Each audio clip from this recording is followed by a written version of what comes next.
à tous, c'est Elisabeth, j'espère que vous allez bien. Nous allons poursuivre notre petit calendrier de l'Avent envers et contre tous, et surtout contre mon fournisseur d'accès internet qui manifestement n'est pas très coopératif pour la saison.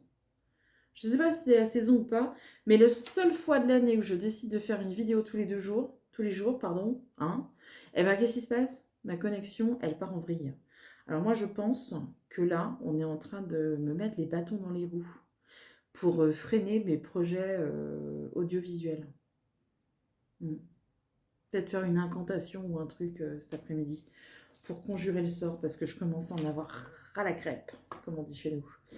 Bref, donc aujourd'hui nous allons faire une vidéo, ce que j'appelle tir groupé. Qu'est-ce que ça veut dire? Je me mets des petits repères visuels parce que sinon, qu'est-ce qui va se passer? Je vais tout oublier. Tir groupé, c'est-à-dire qu'aujourd'hui nous allons traiter la demande de Marie-Laure, Karine, Sabine et David. Voilà, ça fait 4 chocolats sur la même vidéo. Pourquoi? Parce que c'est dans le même thème, tout simplement. On parle d'entité, on parle de présence aujourd'hui. Et Marie-Laure me disait que tu ne te sens pas bien dans ta maison. En gros, tu as des maux de tête, fatigue, morale à zéro, insomnie, problèmes alimentaires. Bref, ça va pas terrible. Tu as consulté ton médecin qui n'a rien constaté d'anormal sur le plan médical. Ok, pas de symptômes particuliers qui laissent penser qu'il puisse avoir une pathologie ou quelque chose comme ça. Comme tu es une grande fan de JRM paranormal, tu t'es dit que tiens, pourquoi pas que moi aussi je vais mettre une caméra de surveillance pour voir qu'est-ce qui se passe dans la baraque la nuit. Donc attention quand même à ce genre de pratique.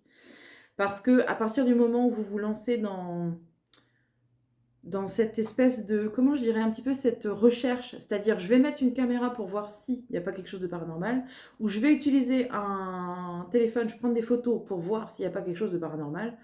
Le paranormal et l'invisible est un peu capricieux. Et il peut se dire, tiens, elle a envie de voir des trucs. Donc du coup, on va lui montrer. Tu vois. Donc il faut faire attention, Marie-Laure. Faire attention à ce genre de choses. Mais bref, toi, tu as laissé tourner ta caméra de surveillance toute la nuit. Et donc, le lendemain, tu as visionné tout ça. J'imagine que tu devais flipper un peu.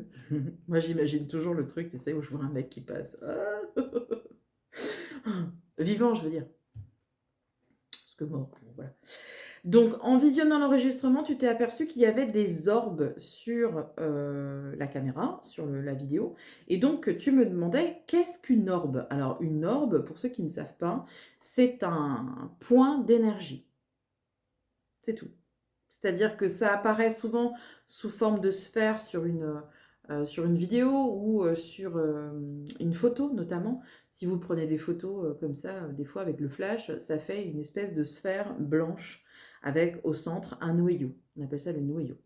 Et normalement, quand on zoome sur cette orbe, on peut apercevoir des visages, etc., de défunts. Le souci, si tu veux, c'est que dans 90% des cas, ce n'est pas un orbe. C'est une particule en suspension, c'est une poussière, c'est un pollen, c'est beaucoup de choses. Mais très souvent, ce ne sont pas des orbes. Il faut vraiment analyser le cliché, la photo, faire une capture d'écran et puis analyser pour voir s'il y a vraiment une forme à l'intérieur ou un visage ou quelque chose comme ça. Après, une orbe, c'est pas, il n'y a rien de paranormal là-dedans, à mon sens. C'est juste de l'énergie. Et l'énergie, il y en a partout. Donc, c'est vrai que de temps en temps, même sur mes vidéos, vous voyez des trucs qui passent et de ça.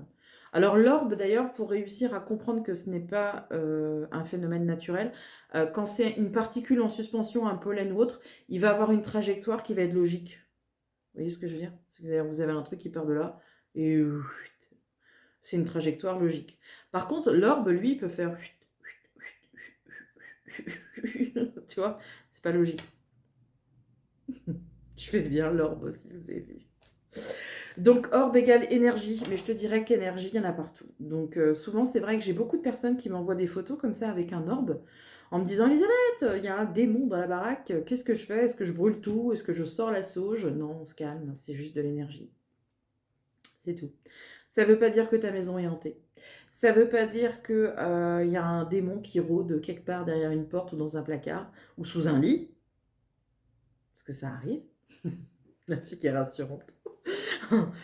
Non, ça veut juste dire que comme chez toi, comme chez tout le monde d'ailleurs, comme dehors, comme dans la nature, comme dans la forêt, comme dans la montagne, comme partout, il y a de l'énergie. Donc c'est pas forcément ça le souci. Après, tu me disais, est-ce que c'est un orbe qui peut être responsable de ton mal-être? Non, absolument pas. Tu sais, moi, quelqu'un qui viendrait me dire, j'ai mal à la tête, je suis fatiguée, j'ai le moral à zéro, j'ai des insomnies et j'ai un problème alimentaire, j'irais systématiquement lui dire, va voir un psy. Il y a peut-être quelque chose au niveau émotionnel qui va pas bien, mais je pense pas que ce soit lié à la maison. C'est peut-être lié au fait que quand tu es chez toi, tu es seul ou quand tu es dans un atmosphère qui te va plus, qui te convient plus. Mais là, on est peut-être sur un problème de vie, tu vois, ou un problème... Pardon, ah, je m'étouffe. Ou un problème émotionnel, mais on n'est pas sur un problème d'origine paranormale. Donc, je te dirais tout simplement, peut-être d'en parler à ton médecin en lui disant que ça va pas en fait, tu as peut-être une période de vie où ça va pas, peut-être éventuellement te diriger vers un psy. Et puis si vraiment tu as des doutes, ce que tu peux faire, c'est que tu peux m'envoyer une photo de ta maison. Alors, explication. Il me faut une photo plan large extérieur de la maison ou de l'appartement, peu importe, mais pour que je puisse situer, tu vois, avoir un visu du lieu de vie. Ensuite, il me faut plusieurs photos de la maison. Alors généralement, quand c'est comme ça, on prend les pièces de vie, un petit peu, la chambre, la cuisine, le salon, la salle à manger, et puis la pièce où tu te sens vraiment pas bien. Parce qu'en général, quand il y a un problème dans un lieu, il y a toujours un point chaud. Le point chaud, c'est là où on constate le plus de phénomènes. D'accord? Mais là, tu vois, je pense pas que nous ayons affaire à un problème d'origine paranormale. Karine me disait ensuite, est-ce que lorsque l'on remarque de la brume chez soi, cela signifie qu'il y a une présence de défunt? Alors, Karine, tu peux habiter dans une région particulièrement humide, ou si tu laisses la fenêtre ouverte, il peut y avoir de la brume. Tu peux avoir un problème de four, tu vois. J'essaie de trouver l'explication. Est-ce que toi, tu es la seule à avoir constaté ce phénomène-là, ou est-ce qu'il y en avait d'autres? Est-ce que ça s'est passé dans quelles conditions? Qu'est-ce qui s'était passé les jours avant? Qu'est-ce qui s'est passé les jours après? Tu vois, tu peux pas prendre un phénomène seul. Il faut essayer de comprendre qu'est-ce qui s'est passé autour. Donc de la brume chez soi, je ne peux pas te répondre. Tu vois, là, si tu m'expliques pas plus que ça, je pourrais pas te dire. Là, je partirais plus sur un phénomène physique, hein, un problème X ou Y, mais qui n'a peut-être rien à voir avec quelque chose de paranormal. Sabine, tu me disais que un soir, tu étais chez toi et d'un seul coup, tu t'es senti pas bien. Comme angoissée, sans raison, le chat est devenu complètement fou. La télé s'est allumée et éteinte plusieurs fois dans le salon. Ah bah alors laisse tomber. Panique, panique à bord. Tu m'as dit, j'ai poussé un cri énorme tellement j'ai eu peur et tout s'est arrêté d'un coup. Qu'en penses-tu? Bah là, ce qui est important dans ton récit, Sabine, c'est la réaction de ton chat.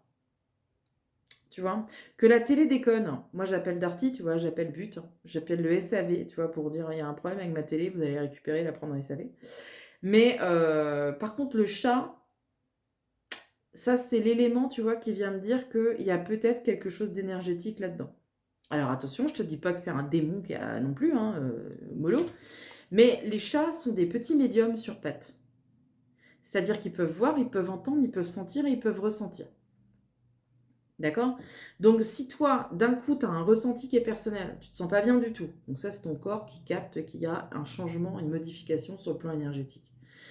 Le chat devient complètement dingue. Ok, donc là, lui, il est réactif, en fait. Il réagit très vite, très fort. Et la télé, bah, c'est un électroménager qui est quand même assez... C'est un électroménager? Bref, c'est un appareil qui est quand même assez réactif, assez sensible. Donc les trois combinés, je pense que c'est tout à fait possible que tu aies eu effectivement une visite, comme on dit, tu as eu la visite d'une énergie, d'une entité, et le fait de crier, bon bah ils se sont dit laisse tomber la lèche-ton, laisse tomber, on reviendra. Ou pas, je te dis pas ça pour te faire peur, Sabine. Hein. Ça se trouve, ça reviendra plus jamais, hein, t'inquiète pas.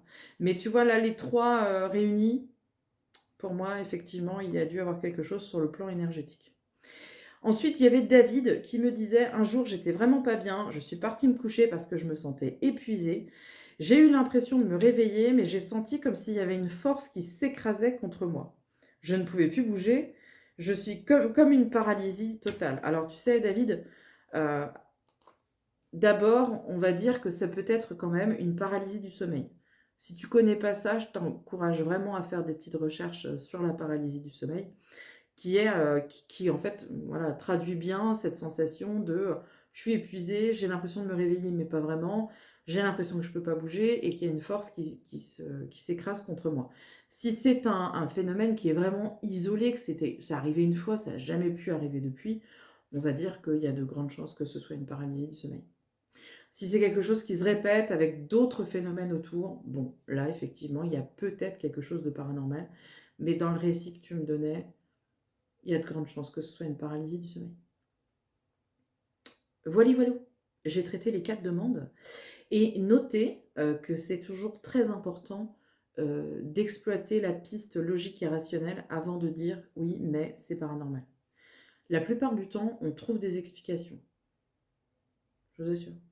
C'est pour ça qu'il faut vraiment, prendre le temps d'analyser, de comprendre une situation, avant de partir tête baissée dans une conclusion que. Voilà.